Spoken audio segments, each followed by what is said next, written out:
Friday Night Lights are back on. Welcome back, everybody. Anthony Vasquez alongside Trevor Horn here to preview some high school football. Trev, the season's finally here. Summer camp begins Monday. It feels like just yesterday that Frontier won the D3AA state championship, yet it feels like so long ago. So excited to get this thing back and rolling again. We're going to be doing these previews throughout the preseason.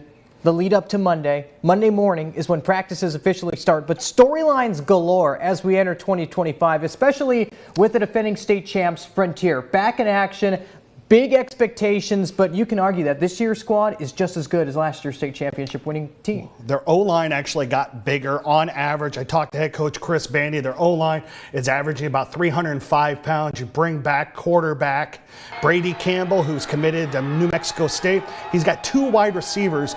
For the first time in probably 20 years, that a Kern County team has had two wide receivers that are committed to a college program, and Malcolm Watson to Oregon State and Kobe Watson to New Mexico State. A big O-line, and that team is rearing and ready to get back at it. And guess what, folks? They're at home in August and September. It's going to change a lot. Frontier really struggled to start the season, but 21-5 over the last 2 years, 14-1 against Kern County opponents.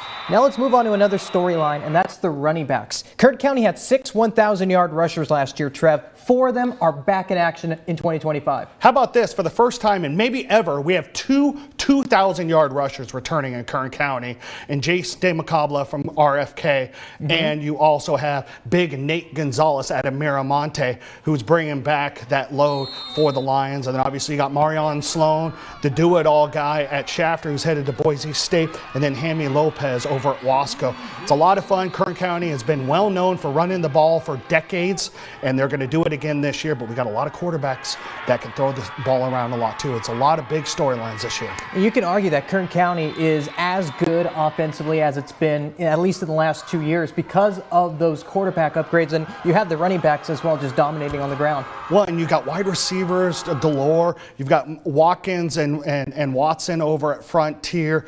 You've got Andre Calderon at BCHS.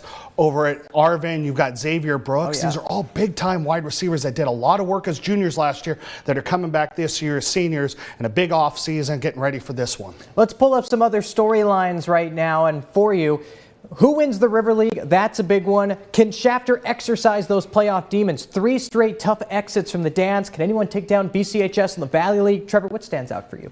Really, I think who wins the River League, because last year was Frontier won the state championship. They won the section title, but it was Liberty that went 4-0 and undefeated in league play.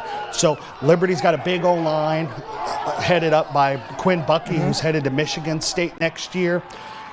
They've got 3 great running backs. They're going to do a lot of work there. And then Centennial brings back Jet Santiago at quarterback and a big O-line. So it's anybody's game between those 3. It's going to be a lot of fun. All right, practices begin on Monday. The season begins August 22nd. Trevor and I are ready to go. We'll have more previews leading up to summer camp starting on Monday. But until then, your 17 Business Watch is coming up next.